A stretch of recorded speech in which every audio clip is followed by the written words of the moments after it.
Pozdravljam sve prisutne, dobrodošli, ovo je Cinemania Update. Za vas koji nas redovno pratite imamo jednu lošu i jednu dobru vijest. Ako ovo gledate preko YouTube-a imate priliku da kliknete na jednu od ove dvije opcije, te da vidite o čemu se radi. Izaberite koju vijest želite da čujete prvo.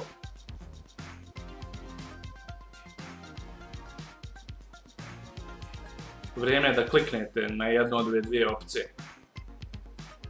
Loša vijest, dobra vijest. Ja ću vas čekati ovdje dok ne kliknete.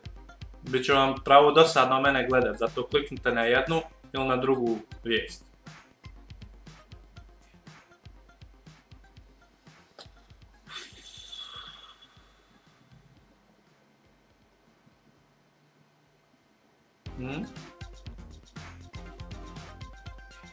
Za vas koji još uvijek ste tu, molim vas kliknite na jednu od ove dvije vijesti. Uskoro. Danas. Nemam vremena, ja moram ići. Molim vas da izaberete jednu od dvije vijesti.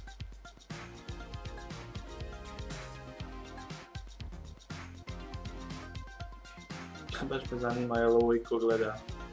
Svi kliknu. Valjda su svi kliknu.